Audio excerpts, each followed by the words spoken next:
புத்தர் தோஷம் எப்படி வேலை பண்ணுனா பெத்தவங்களுக்கும் குழந்தைகளுக்குமே மிஸ் அண்டர்ஸ்டாண்டிங் வர ஆரம்பிச்சு. அதே பரம்பரையில் அந்த தாயோட முன்னோர் தான் குழந்தைய அந்த பரம்பரைக்குள்ள அதுல எஸ்பெஷலி கேட்டையில உட்கார்ந்து இருந்துச்சு, விசாகத்துல உட்கார்ந்துருச்சுன்னா டோன்ட் டேக் சில்ட்ரன்.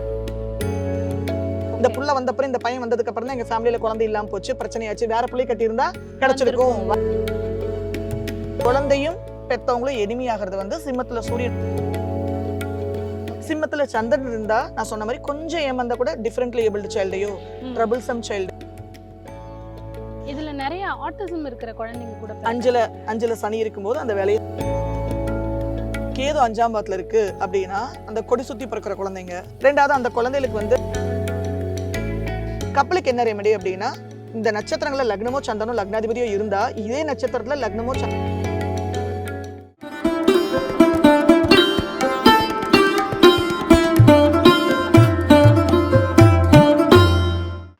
மந்திரம் நேயர்களுக்கு அன்பு வணக்கம். இந்த புத்திர தோஷம் அப்படின்னு சொல்லி நிறைய பதிவுகள் நம்ம பார்க்குறோம். அதை சுட்டி காட்டக்கூடிய அந்த ஒரு ஜாதக அமைப்பு அப்படிங்கிறது பொதுவாக எப்படி இருக்கும் அப்படிங்கிற ஒரு கன்ஃபியூஷன் எல்லாருக்குமே இருக்கும். அதை பற்றின ஒரு ஃபுல் கிளாரிட்டி இன்னைக்கு கொடுக்கறதுக்காக பிருந்தா மேம் நம்ம கூட அணிஞ்சிருக்காங்க. மேம் வணக்கம். வணக்கம். நிறைய இடத்துல இந்த புத்திர தோஷம் அப்படின்னு சொல்றாங்க. இது கேட்கும்போது நிறைய பேருக்கு ஒரு பயம் வருது. கண்டிப்பா. பொதுவாக இதுக்கான ஒரு ஜாதக அமைப்பு அப்படின்னா எப்படி இருக்கும் அப்படிங்கிற பத்தி இன்னைக்கு ஒரு கிளாரிட்டி. இந்த பதிவு எதுக்கு அப்படின்னா எனக்கு இந்த விஷயம் கொஞ்சம் முன்னாலே தெரிஞ்சிருந்தா அதற்கான சில ரெமெடிஸை நான் பண்ணியிருப்பேன். உடனே ரெமெடிஸ் என்ன, மொட்டை போடுறதா, கோயிலுக்கு போறதா, ஹோமம் பண்றதா அப்படின்னா அன்றாட வாழ்க்கையில நடக்கக்கூடிய பிராக்டிகல் ரெமெடிஸை பத்தி மட்டும் தான் நான் பேசுறேன். ஓகே. இப்போ இந்த ரெமெடிஸ்ல எப்படின்னா டிஃபால்ட்டா நம்ம ஒரு குழந்தை பிறந்ததுல இருந்து அவங்க அந்த குழந்தை ஜாதகத்துல அந்த இண்டிகேஷன் இருந்ததுன்னா அந்த குழந்தை பிறந்ததுல இருந்தே இதை நோக்கி அந்த குழந்தையை டைவர்ட் பண்ணணும். ஓகே. ஸோ அந்த மாதிரி ரெமெடிஸை பத்தி மட்டும் தான் பேச போறமே தவிர இதை மக்களை பயமுறுத்துறதுக்கான பதிவு அல்ல. ஸோ புத்தர் தோஷம் ஒரு ஜாதகத்துல எப்படி இண்டிகேட் ஆகும் அப்படின்னா 5ஆம் பாவம் ஜாதகத்துல குழந்தையை சுட்டி காட்டக்கூடிய கிரகம் சிம்மம் அப்படிங்கிற ராசி. சிம்மத்துல க்ரூரான பிளானட்ஸ் இருந்தா நிச்சயமாகவே குழந்தையை தொட்டு அவங்களுக்கு சங்கடங்கள் உண்டு. அப்படின்னா க்ரூரான பிளானட்ஸ் ஹார்ஷான பிளானட்ஸ்னு சொல்லுவாங்க. அது சூப்பர் பவர்னு என்னைக்குமே கிரகங்களை பாவி சுபகிரகம்னு நான் பிரிக்கிறது கிடையாது. ஏன்னா ஒவ்வொன்றுமே எனர்ஜி. சனியை பாவின்னு சொல்லுவாங்க. சனி இல்லைன்னா ஜீவனமே நமக்கு இல்ல. சனி இல்லைன்னா fulfilment of desires and ambitions. 11ஆம் பாவமே இல்ல. வாழ்க்கையில சர்வைவல் முக்கியம். 11ஆம் பாவம் ஆசைகளை பரிசல் நிறைவேறணும். அதுதானே. நான் சித்தராகணும்னாலே ஆசை, நான் முக்தி அடையணும்னு ஆசை. அது நிறைவேற்றுறதுக்கு சனி வேணும். அப்ப சனி நம்ம எப்படி பாவின்னு சொல்ல முடியும்? சோ அந்த சுபர் பாப கிரகங்கள் இல்லாம சாஃப்டான பிளானட்ஸ், ஹார்ஷான பிளானட்ஸ். சில கிரகங்கள் கொஞ்சம் ஹார்ஷா இருக்கும். அந்த மாதிரி சிம்மத்துல சூரியன் அப்படிங்கிற கிரகம் இருந்துச்சு அப்படின்னா அந்த ஜாதகத்துல புத்தர் தோஷம் எப்படி வேலை பண்ணுனா பெத்தவங்களுக்கும் குழந்தைகளுக்குமே மிஸ் அண்டர்ஸ்டாண்டிங் வர ஆரம்பிச்சிடும். என்கிட்ட கிளைண்ட்ஸ் எல்லாம் இருக்காங்க. அம்மாவே குழந்தைக்கு எகேன்ஸ்டா ஏதாவது ஏவலை விடுறது, குழந்தைக்கு எகேன்ஸ்டா கேஸ் ஃபைல் பண்றது, அப்பாவே பையன் மேல கேஸ் போடுறது, பையன் அப்பா மேல கேஸ் போடுறது. இதுல அம்மா போடுவாங்களா, புள்ள போடுமா, அப்பா போடுமா, பையன் போடுமாங்கிறது இண்டிவிஜுவல் ஜாதகம் சொல்லும். ஆனா குழந்தையும் பெத்தவங்களும் எனிமையாகிறது சிம்மத்துல சூரியன் இருக்கும்போது நடக்கக்கூடும். ஓகே. சிம்மத்துல சந்திரன் இருந்ததுன்னா உறுதியாகவே கொஞ்சம் ஏமாந்தா கூட ட்ரபிள்சம் சில்ட்ரனை கொடுத்துரும். இதுல யார் எந்த லக்னமா வேணா இருக்கலாம். காலபுருஷ தத்துவப்படி வரக்கூடிய 5ஆம் பாவம் சிம்மத்துல அந்த கிரகம் இருந்தா எப்படி இருக்கும்? நிச்சயமா இது வேலை பண்ணும். அதை தவிர அவங்களோட இண்டிவிஜுவல் அஸ்ட்ராலஜர் தானே பர்சனலான ஜாதகத்தை சொல்லணும். நம்ம இங்க பொதுவா ஜெனரலா பேச முடியாது.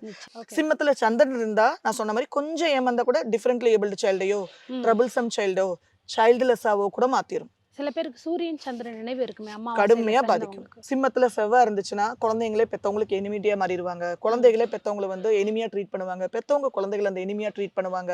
போட்டி போட்டுக்குவாங்க. வீட்டுக்குள்ளேயே போட்டி போட்டுக்குவாங்க. அந்த மாதிரி அன்றாட வாழ்க்கையில ஒரு வைப்ரேஷனை கொடுத்துக்கிட்டே இருக்கும். டே 1ல இருந்து புதன் வந்துருச்சுன்னு வச்சுக்கோங்க. அந்த இடத்துல என்ன மாதிரி அது வேலை பண்ணும் அப்படின்னா அந்த குழந்தைங்க நம்ம புத்திர தோஷம் புத்திர சோகம்னு பேசுறோம். ரெண்டு விதமா பேசுறோம். சோகம் அப்படிங்கிறது குழந்தைய பறி கொடுக்கறது, குழந்தை இழக்கிறது. சந்திரன் இருந்தா அந்த வேலையை செய்யும். புதன் இருந்தா அந்த வேலையை செய்யணும்னு அவசியம் இல்லை. சந்திரன் இருந்ததுன்னா இந்த வேலையை தனிச்சிருக்கணும். வேற கிரக சேர்க்கையில எதுவும் இருக்கு. அது பலன் கொஞ்சம் மாறும். சந்திரன் இருந்தா threaten of not having child, threaten of giving away the child. குழந்தை இழக்கிறது, சின்ன வயசுல இழக்கிறது, மிடில் ஏஜ்ல குழந்தை வளர்ந்த குழந்தை இழக்கிறது. சரி, ஒரு 90 வயசு பாட்டிக்கு ஒரு 65 வயசு குழந்தை இழந்தாலும் அது புத்திர சோகம் தானே. சோ புத்திர சோகம்ங்கிறது லூசிங் சில்ட்ரன். புத்திர தோஷம்ங்கிறது வரி பிகாஸ் ஆஃப் சில்ட்ரன், குழந்தைகளால கவலைகள். சோ புதன் அந்த இடத்துல இருக்கு அப்படிங்கும்போது அந்த குழந்தைகள் தொழில் ரீதியாக செட்டில் ஆகலங்கிற மாதிரி பேரண்ட்ஸ் கவலைப்பட்டுக்கிட்டே இருப்பாங்க. என் பையனுக்கு இன்னும் வேலை கிடைக்க மாட்டேங்குது, என் பொண்ணுக்கு இன்னும் வேலை கிடைக்க மாட்டேங்குது, சோ அப்படின்னு கவலைப்பட்டுட்டே இருப்பாங்க. சிம்மத்துல இன்னும் எஸ்பெஷலி மகம் பூரம் உத்திரம் 3 டிஃபரெண்ட் நட்சத்திராஸ் இருக்கு. பலனை மாத்திக்கிட்டே இருக்கும். உஷாராய்க்கங்க. இந்த கிரகம் இங்க அப்படின்னு சொன்னா இதுதான் காரணம். சனியை பத்தி நம்ம பேசவே இல்லை. அந்த இடத்துல சனி இருக்கும்போது சனி அந்த இடத்துல இருக்கும்போது குழந்தைக்காக இவங்க ட்ரீட்மெண்ட்டுக்கு போவாங்க. ஏதாவது சைடு எஃபெக்ட்ஸ் கொடுக்குற மெடிசன்ஸை பெத்தவங்களே எடுத்துக்குவாங்க. குழந்தை கொடுக்கக்கூடிய ஆண் அல்லது குழந்தை பெறக்கூடிய அந்த பெண் ஏதோ ஒரு மெடிக்கல் லாங் டைம் மெடிகேஷன்ஸ் ஏதாவது எடுப்பாங்க. நான் இந்த சப்ளிமெண்ட் சாப்பிட்றேன், அந்த சப்ளிமெண்ட் சாப்பிட்றேன், இந்த ஊட்டச்சத்து மாத்திரை சாப்பிட்றேன், அந்த ஊட்டச்சத்து மாத்திரை சாப்பிட்றேன், தேவையில்லாம கெமிக்கல்ஸ் உடம்புக்குள்ள ஏற்றிக்குவாங்க. சைடு எஃபெக்ட்ஸ் கொடுக்கக்கூடிய மெடிகேஷன்ஸ் அவங்க எடுத்துருவாங்க. எடுக்கிற மாதிரி சூழ்நிலை தான் பேரண்ட்ஸ்க்கு ஏற்படும். அந்த மாதிரி ஏற்படும் போது நரம்பு மண்டலம் பாதிக்கப்படக்கூடிய குழந்தையோ இல்ல சின்ன வயசுல இருந்தே நைன்னு ஹெல்த் இஷ்யூஸ் எதிர்கொள்ளக்கூடிய குழந்தைகளை அவங்க பெத்தெடுப்பாங்க. அப்ப இதுக்கு அஸ்ட்ராலஜிக்கல் ரெமடிஸ் வந்து அஸ்ட்ராலஜர் தான் கொடுக்க முடியும். ஆனா நான் சொல்றது என்னன்னா, தேவையில்லாமல் சிம்மத்துல சனி இருந்துச்சு அப்படின்னா, இன்னொன்னு நான் இப்ப நம்ம சொல்லது எல்லாமே 5ஆம் அதிபதி சனியோட சேர்ந்திருந்தாலும் சரி, அதுவும் வேலையை பண்ணும். நம்ம இம்பாக்ட் வந்து மாறிக்கிட்டே இருக்கும். ஸ்டில் இது வேலை பண்ணுது. சோ அப்ப என்ன சொல்லணும்னா, தேவையில்லாம சப்ளிமெண்ட் எடுக்காதீங்க. அந்த நேரத்துல தேவையில்லாம தடுப்பூசிகள் எல்லாம் போடாதீங்க. சின்ன சின்ன தொந்தரவு, சளி காய்ச்சல் வருதுன்னு உடனே போய் ஆன்டிபயோட்டிக் ஒரு வாரத்துக்கு எடுத்துக்கிறது, ஏதோ ஒரு சைடு எஃபெக்ட்ஸ் கொடுக்குற மெடிசன் எடுத்துக்கிட்டே இருப்பாங்க. அந்த வேலைகளை அம்மாவும் பண்ணக்கூடாது. கருவை கொடுக்குற வரைக்கும் அப்பா பண்ணக்கூடாது. கருவை உள்ள வாங்கினதுக்கு அப்புறம் அம்மா அந்த வேலையை செய்யக்கூடாது. இதுல நிறைய ஆட்டிசம் இருக்கிற குழந்தைங்க கூட அஞ்சுல சனி இருக்கும்போது அந்த வேலையை செய்யுது. என்ன நியூரலஜிக்கல் இஷ்யூ. அது அஞ்சுல பெத்தவங்களுக்கு சனி இருக்கணும், அஞ்சுல பெத்தவங்களுக்கு சந்திரன் இருக்கணும். ஆனா இது மட்டுமே காரணம் அல்ல. சோ இன்னொன்னு என்னன்னா, ஒரு ஜாதகத்துல பெத்தவங்களை முடிச்சுட்டோம், மத்த கிரகம் புதன் முடிச்சிட்டோம், சுக்கிரன் சப்போஸ் 5ல இருக்குன்னு வச்சுக்கோங்க. அந்த குழந்தைங்க வந்து ஆன்செஸ்டர். அதே பரம்பரையில அந்த தாயோட முன்னோர் தான் குழந்தைய வந்து அந்த பரம்பரைக்குள்ள திருப்பி பிறக்கிறாங்க. The great and great Jayalalithaa ஞாபகம் வச்சுக்கணும். சோ அந்த ஒரு மெஜஸ்டிக், அந்த ஒரு ப்ரைடு, அது எல்லாமே அந்த குழந்தை வந்து சின்னதுல இருந்து டிஃபால்ட்டாவே கேரி பண்ணும். அந்த குழந்தையில சின்னதுல இருந்தே கலைகள்ல டைவர்ட் பண்ணணும். நான் சொல்றது ஞாபகம் வச்சுக்கோங்க. பெத்தவங்களுக்கு 5ல சுக்கிரன் இருந்தா, அப்பாக்கோ அம்மாக்கோ 2 பேருக்குமே சோ அந்த பிராண்டட் ஸ்டாண்டர்ட் கெத்தான லைஃப் கொடுத்துரும். அந்த குழந்தைக்கு தர்தர யோகம்னே கிடையாது. யார் இருந்தாலும் இல்லாட்டியும் சரி, உங்களுக்கு பிறக்கிற குழந்தைக்கு நோ தர்தர யோகம். Because they're caring every aspects of your ancestors. ஆனா கொஞ்சம் ஏமாந்தா கூட அந்த குழந்தைக்கு எல்லாமே இருக்கு, ஆனா வாழ்க்கையில எனக்கு எதுவுமே இல்ல, வாழ்க்கையில எனக்கு எதுவுமே இல்லைன்னு அந்த ஒரு விரக்தியை கொடுத்துரும். அந்த விரக்தி வராம இருக்கணும்னா அவங்கள சோஷியல் பீயிங்கா மாத்தணும். சொசைட்டியோட மக்களா புழங்க விடணும், நிறைய பேரோட இன்ட்ராக்ட் பண்ண வைக்கணும், கலைகள்ல அவங்களை எக்ஸ்பர்டைஸ் ஆக்கிடணும், சமையல்ல அவங்களை எக்ஸ்பர்டைஸ் ஆக்கிடணும். இது பெஸ்ட் ரெமடியா இருக்கும். செவ்வாய் 5ஆம் பாவத்துல இருந்ததுன்னா அந்த குழந்தைக்கு காதத்தொட்டு இஷ்யூ, பல்ல தொட்டு சின்ன வயசுலயே பல்லெல்லாம் பொட்டி போயிட்டே இருக்கிறது, பெரிய சந்துப்பெல்லாம் வந்து பல்லுக்கே லட்சக்கணக்கில் செலவு பண்ணுவாங்க. ஸோ காதத்தொட்டு, மூக்கத்தொட்டு, பல்லத்தொட்டு இஷ்யூஸ் எல்லாம் அந்த குழந்தைங்க எதிர்கொள்றாங்க. அப்போ அம்மாவே ஆயில் புல்லிங் எல்லாம் பண்ணி அந்த எனர்ஜி வந்து ஆக்டிவேட் பண்ணிக்கணும். டெய்லி ஆயில் புல்லிங் பண்ணணும். மார்னிங் எந்திரிச்ச உடனே பல்லு தேய்க்கிறமோ இல்லையோ செகண்டரி. குழந்தைக்கு ஒரு 5 வயசு ஆகுது அப்படிங்கும் போதே குழந்தைக்கு ஆயில் புல்லிங், அந்த கான்சியஸ் வரல குழந்தைக்கு, இது முழுங்கக்கூடாது, இது கொப்பளிச்சு துப்பனவனு அந்த நாலேஜ் குழந்தைக்கு வந்துச்சுன்னா குழந்தையுமே ஆயில் புல்லிங் செய்ய வச்சிடலாம். தேவையில்லாம சாக்லேட்ஸும் பல்லுல ஈஸ்வர பொருட்கள் எல்லாம் அதிகமா கொடுக்க கூடாது. குழந்தைகளை வந்து மலட்டு பசுக்கள்னு சொல்லுவாங்க. கன்றின முடியாத, பால் கொடுக்க முடியாத பசுக்கள். அந்த பசுக்களுக்கு அந்த குழந்தைங்க கையால தீவனம் வாங்கி கொடுக்கறது, பழங்கள் வாங்கி கொடுக்கறது ரெகுலரா பண்ண சொல்லிக்கிட்டே இருக்கணும். சப்போஸ் அந்த இடத்துல ராகு இருந்துச்சுன்னா, ஸோ ராகு வந்து எதுவுமே எக்ஸாஜரேட் பண்ற ஒரு விஷயம். ஸோ குழந்தைகளை தொட்டு பெத்தவங்களுக்கே பயங்கர எதிர்பார்ப்பு இருக்கும். இவங்களோட எக்ஸ்பெக்டேஷன்ஸ் எல்லாம் கொண்டு போய் அங்க ஃபிக்ஸ் பண்ணி வச்சிருப்பாங்க. அவங்க தான் என்ன பண்ணுவாங்கன்னா குழந்தைகளை டார்ச்சர் பண்ணுவாங்க. இவங்க தன்னோட எய்ம் எல்லாம் போய் அந்த குழந்தைய திணிச்சு அந்த குழந்தையோட லைஃப் வந்து மிசரபிளா கூட மாத்திடுவாங்க. ராகு 5ல இருக்கும்போது நீர்நிலைகள் கிட்ட தேவையில்லாம அந்த குழந்தைகளை கூட்டிட்டு போக கூடாது. கொஞ்சம் ஏமாந்தா கூட இந்த சிலர்லாம் குழந்தைகளை வந்து தண்ணி கிட்ட பறி கொடுக்குறாங்க, ஸ்விம்மிங் பூல்ல பறி கொடுக்குறாங்க, நதியில பறி கொடுக்குறாங்க, கடல்ல பறி கொடுக்குறாங்க. ஸோ அவங்க அந்த மாதிரி ஜாதகத்துல எல்லாம் பாத்தீங்கன்னா ராகு வந்து 5ஆம் பாவத்துல போய் உட்கார்ந்துருக்கும். 5ஆம் பாவத்துல கேட்ட நட்சத்திரம் இருக்கலாம். விருச்சிகம் 5ஆம் பாவமா வந்து அந்த இடத்துல ராகு உட்கார்ந்து அந்த ராகுவை கேட்டையில உட்கார்ந்துருக்கலாம். குரு இருந்துச்சு அப்படின்னா அந்த குழந்தைகளுக்கு வந்து சின்னதுல இருந்தே மொழிகள்ல நாட்டம் ஏற்படுத்தணும். நிறைய சித்தர்களோட கோயிலுக்கு கூட்டிட்டு போன அந்த குழந்தைகளை. எதிர்ப்பு சக்தி குழந்தைகளுக்கு 90% மைனஸ் ஆயிரும். குரு வந்து காலபுருஷோட ஒரிஜினல் 12ஆம் அதிபதி 5ஆம் பாவத்துல வந்திருக்கு. குழந்தையால வரையும், குழந்தை தொட்டு வரையும், அல்லது குழந்தையே வரையும், ஏதோ ஒரு விதத்துல அந்த குழந்தைக்கு பிறந்தப்பறம் அவங்க லைஃப்ல வந்து நிறைய எனர்ஜி ட்ரெயின் ஆயிட்டே இருக்கும். அப்ப குழந்தை பிறந்ததுக்கு அப்புறம் நீங்க வீடு வாங்குங்க, காருக்காக கடன் வாங்குங்க, நிறைய செலவுகளை நீங்க அந்த மாதிரி பாசிட்டிவ் ஏற்படுத்திக்கோங்க. குழந்தை பிறந்துருச்சுன்னா நீங்க அந்த கடன் எல்லாம் ஏற்படுத்திக்கோங்க, அதை சுபவரியமா மாத்திக்கோங்க. அந்த குழந்தை வீட்டுக்குள்ள வந்தோடனே பெத்தவங்க யாரோ ஒருத்தர் வெளியூர் போற மாதிரி சூழ்நிலை ஏற்படுத்தும், நிர்பந்தம் ஏற்படுத்தும். சோ அந்த மாதிரி வாய்ப்பு ஏற்படுத்தும் போது ரெசிஸ்ட் பண்ணக்கூடாது. குழந்தையும் படிக்கிறதுக்காக காலேஜ் படிக்கும் போதே வெளியூர் போறேன்னு சொல்லுவோம், ஸ்கூல் படிக்கும் போதே ஹாஸ்டல் போறேன்னு சொல்லுவோம். அந்த மாதிரி காலகட்டத்தில் ஸ்டாப் பண்ணாதீங்க. எதிர்ப்பு சக்தி அதிகப்படுத்துற மாதிரியான விஷயங்களை குழந்தைக்கு சாப்பிட கொடுக்கறதும் அந்த மாதிரி குரு 5ல இருக்கிற குழந்தைகளுக்கு விபத்தை கொடுக்கும். கேது 5ஆம் பாவத்துல இருக்கு அப்படின்னா அந்த கொடி சுத்தி பிறக்கிற குழந்தைங்க.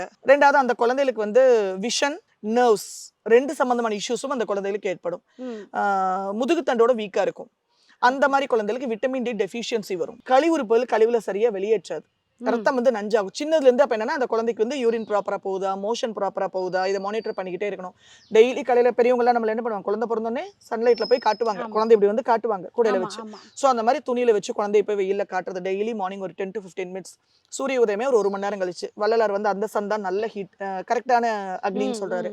சோ அந்த சன்லைட் வந்து 10 to 15 மினிட்ஸ் டெய்லியே ரிசீவ் பண்ண வைக்கணும். குழந்தை வளர்ந்தா குழந்தைக்கும் இதை பழக்கப்படுத்திடணும். சோ நம்ம சொன்ன இந்த நெகட்டிவ் எல்லாம் உறுதியாகவே ஓவர் கம் பண்ண முடியும். சிலருக்கு வந்து லக்ன லக்னம் நிக்கிற நட்சத்திரம், ம். சந்திரன் நிக்கிற நட்சத்திரம், நான் எப்பவுமே சொல்ற இந்த விஷயம், இந்த உங்களோட பேஸ் லக்னம் ஒரு நட்சத்திரத்துல இருக்குன்னா அது வந்து பேஸ், அதுதான் பிராப்தத்தை நம்மளோட கர்மாவை சுட்டி காட்டக்கூடிய நட்சத்திரம், கர்மாவை சுட்டி காட்டக்கூடிய ராசி. சோ அந்த லக்னம் நிக்கிற நட்சத்திரமோ, ஜென்ம சந்திரன் நிக்கிற நட்சத்திரமோ, லக்னம் எதா இருந்தாலும் லக்னாதிபதி நிக்கிற நட்சத்திரம் மிருகசீஷம், ஹஸ்தம், உத்திராடம், பூரட்டாதி, இந்த 4 நட்சத்திரங்கள ஒரு ஜாதகருக்கு இருந்துச்சுன்னா getting child or parenting, post parenting, relationship with children எப்பவுமே கம்ஃபர்டபுளா இருக்கிறதுல. ஓகே. கப்பலுக்கு என்ன ரெமெடி அப்படின்னா, இந்த நட்சத்திரங்கள லக்னமோ சந்திரனோ லக்னாதிபதியோ இருந்தா, இதே நட்சத்திரத்துல லக்னமோ சந்திரனோ லக்னாதிபதியோ 5ஆம் அதிபதியோ போய் இருக்கிறவங்கள கட்டிக்காதீங்க. ஃபர்ஸ்ட் ரெமெடி அந்த அங்கதான் நீங்க combination ஃபில்டர் பண்ணணும். வேண்டாம். ம். அங்க சார்ட் அவுட் பண்ணணும். டபுள் இம்பாக்ட கொடுத்துரும். ம். இதை தவிர்த்துட்டு மற்ற வரங்களை நீங்க ஆஸ் சோஷியல் மேட்ச் மேக்கிங் என்ன பாக்குறோமோ அதை பார்த்துட்டு நீங்க கல்யாணம் பண்ணிக்கலாம். ம். ரெண்டாவது என்ன பண்ணா, சின்னதுல இருந்தே இந்த மாதிரி நபர்கள் பாத்தீங்கன்னா வீட்டுல ஆல்ரெடி டீச்சர்ஸ் உருவாயிருப்பாங்க, ம். டியூஷன் டீச்சர்ஸ் இருப்பாங்க, ஸ்கூல் டீச்சர்ஸ் இருப்பாங்க. அப்ப இந்த ஜாதகரையுமே குழந்தைகள் தொட்டு டியூஷன் எடுத்துட்டு ஒரு பணம் சம்பாதிச்சு ஜீவனத்தை நடத்திக்கோங்க. கொஞ்சம் அது ஒரு பார்ட் டைம் ஆகுது, ஆன்லைன் கிளாஸஸ் எடுங்க, ஒரு 100 வயது வாங்குங்க. உடல் ரீதியாக அவங்க நான் சொன்ன இந்த நட்சத்திரத்துல எந்த நட்சத்திரத்துல உங்களுக்கு லக்னமோ சந்திரனோ லக்னாதிபதியோ இருக்கோ அன்னைக்கு குழந்தைகள் சார்ந்த இடங்கள்ல போய் உழவார பணி செய்யறது, ஊழியம் பண்றது, அந்த குழந்தைகளுக்கு ஊழியம் பண்றது, ம். பண உதவி, பொருள் உதவி, மருத்துவ உதவி செய்யறது, ஸ்கூல் ஃபீஸ், காலேஜ் ஃபீஸ் எல்லாம் கஷ்டப்படுறாங்க. இதுலயே சிலர் கேட்பாங்க, எங்க அக்கா பொண்ணு கட்டட்டுமா, எங்க மாமா பொண்ணு கட்டட்டுமா, என் தம்பி. அது வந்து கடமை, அதுக்கு ஜோசியர் வேண்டாம். அவங்க கடமையை தவறுனீங்கன்னா அதே தோஷமாயிரும். ஆனா இது வந்து பரிகாரம்னு சொல்லல, இது வந்து ஊழியம், சர்விங் முகம் அதர்ஸ். தெரியாத முன்பின் சம்பந்தம் தெரியாத இல்லாத எந்த விதத்திலுமே ஒரு ரத்த கான்டாக்டா இல்லாத நபர்களுக்கு செய்யறது வந்து இறைவனுக்கு படைக்கிறதுக்கு சமம். சோ இது கண்டிப்பா. கடமைக்குள்ள வராது. நிச்சயம். இதுதான் பெஸ்ட் ரெமடியாக இருக்கும். ஒரு 4-5 வருஷம் இதை பண்ணிட்டு, ஒரு 10 வருஷமே இதை பண்ணிட்டு, உங்க குழந்தைக்கு ஜாதகத்துல புத்திர தோஷம் இருக்குன்னு தெரிஞ்சா 15 வயசுல இருந்து குழந்தைய நீங்க அந்த விஷயத்துல இன்வால்வ் பண்ண வச்சிருங்க. ம். 15 வயசுல டியூஷன் எடுக்க வச்சிருங்க. ஆட்டோமேட்டிக்கா அந்த குழந்தை வரும்போது ஒரு 15 வருஷம் ஆயிடுமா, குழந்தை பிறக்கும்போது ஒரு 10 வருஷம் ஆயிடுமா, பெரிய பலனை கொடுத்துரும், பாசிட்டிவான ரிசல்ட் கொடுத்துரும். நிச்சயமா. சில பேர் சொல்லுவாங்க ஜாதகத்துல இந்த தத்து கொடுக்கணும் குழந்தைய பிறந்த உடனே, இல்ல வாங்கிக்கணும், நான் அடாப்ட் பண்ணி அந்த சைல்டை தான் வளர்க்குறேன், இந்த யோகத்துல தான் இருக்கேன்னா இதுக்கு ஏதாவது அமைப்புகள் இருக்கா? இந்த நான் சொன்ன அமைப்புகள்ல ரோகிணி சம்பந்தப்படும் போது நடக்குது. இதுல பரம்பரையிலே ரோகிணி இருக்கும், ம். பிளஸ் அந்த ஜாதகத்துல புத்திர தோஷம் இருக்கும்போது இந்த வேலை பண்றாங்க. அது இன்னும் கொஞ்சம் நிறைய காம்பினேஷன்ஸ் பார்க்கணும். ஏன்னா அம்மாவுக்கு பார்க்கணும், ஓகே. அவங்க ஜெனட்டிக்கல் கர்மா பார்க்கணும். ஆனா அந்த காலத்துல அது எதுக்கு சொல்றாங்கன்னா, என் புள்ள என் புள்ள என் புள்ள என் புள்ளன்னு அந்த அட்டாச்மெண்ட் அந்த குழந்தை மேல வரக்கூடாது. ம். அதனாலதான் இது கடவுள் குழந்தைன்னு சொல்றது. நீங்க இந்த நட்சத்திரம்லாம் பாருங்க, மிருகசீஷம், ஹஸ்தம், உத்திராடம், புரட்டாதி எல்லாம் புள்ளைய பத்தி தான் அதிகம் பேசிக்கிட்டே இருப்பாங்க. ஒன்னா அது வரியா இருக்கும், இல்லைன்னா அது மேல அட்டாச்மெண்டா இருக்கும். அவங்ககிட்ட ஊரா அவங்க குழந்தைய கவனிக்கிறது உங்க கர்மா. கண்டிப்பா. இதுல இறுதியா ஒரு கேள்வி என்னன்னா, இவங்களுக்கு குழந்தை பாக்கியத்துக்கான அமைப்பே இல்லன்னு சொல்லி நிறைய பேர் நிறைய ட்ரீட்மெண்ட் எடுத்திருப்பாங்க. செலவு தான் இருக்குமே தவிர கடைசி வரைக்கும் குழந்தையே இல்லாம வாழ்ந்த வம்சங்களும் இன்னும் நிறைய பேர் இருக்காங்க. மிருகசீஷம் இதற்கு ஏதாவது ப்ராமினென்ட்டா இருக்குதுல. அந்த மாதிரி பரம்பரையில மிருகசீஷ நட்சத்திரம் குரு போய் மிருகசீஷத்துல அமருது, 5ஆம் அதிபதி மிருகசீஷத்துல அமருது, சூரியன் போய் மிருகசீஷத்துல அமருது, ஆணுக்கோ பெண்ணுக்கோ லக்னமோ சந்திரனோ லக்னாதிபதியோ மிருகசீஷத்துல அமருது. ஸோ இந்த நட்சத்திரத்தை நான் ரொம்ப ப்ராமினென்ட்டா பார்த்திருக்கேன். ஸோ நான் நிறைய பேரை பார்க்குறேன், மிருகசீஷ நட்சத்திரம் இருக்கவங்களுக்கு அதுக்காக எல்லாருக்குமே குழந்தை இல்லாம போயிருதா அப்படின்னா, 2 பேர் ஜாதகத்திலுமே 5ஆம் பாவமும் டிஸ்டர்ப் ஆகி, ம். சிம்மமும் டிஸ்டர்ப் ஆகி, 5ஆம் அதிபதியும் டிஸ்டர்ப் ஆகி, குருவும் டிஸ்டர்ப் ஆகி, அங்க அஸ்வினி நட்சத்திரம் இருந்து அஸ்வினி அபார்ஷனை குறிக்கக்கூடியது. ஆமா. சோ நம்ம பேசுறது வந்து சிம்மம் கண்டிப்பா ஒருத்தர் ஜாதகத்துல இருக்கும், லக்னம் ஒரு ஜாதகத்துல நிக்கும். இது எல்லாமே உறுதியாவே வேலை பண்ணும். அதை தவிர உங்களோட இண்டிவிஜுவல் ஹாரோஸ்கோப் வந்து அது கன்ஃபார்ம் பண்ணும். ஒரு 10 ப்ராபபிலிட்டி மீட் ஆகும் ஆணுக்கும் பெண்ணுக்கும் சேர்ந்து. பிகாஸ் 2 பரம்பரை கர்மா சேருது, ஒண்ணு கிடைக்கும் ஒண்ணு கிடைக்காதுன்னு சொல்றதுக்கு. கண்டிப்பாக. ஏன்னா திருமண பொருத்தம் பார்க்கும்போதே நிறைய பேர் இந்த புத்திரத்துடைய பாக்கியமும் இருக்கான்னு பார்த்து தான் இது பண்றாங்க. நிச்சயமா. இது ஒரு அவேர்னஸ். சோ நம்ம பிராப்தத்துல ஒரு விஷயம் கிடைக்கணும் பறிக்கணும்னு இருந்தாதான் அதை ஆக்டிவேட் பண்ணுவாங்க. சோ இங்க அடுத்த வீட்டு பையனையோ புள்ளையோ நம்ம ப்ளேம் பண்ண முடியாது. புத்திர தோஷம் அப்படிங்கிற ஒரு விஷயத்தை பத்தி ஒரு அவேர்னஸா கொடுத்துருக்கோம். பயத்தை தாண்டி இது இருந்தா முன்னாடியே நீங்க வந்து கவனமா இருந்து இந்த ஸ்டெப்ஸை பண்ணிக்கோங்கன்னு.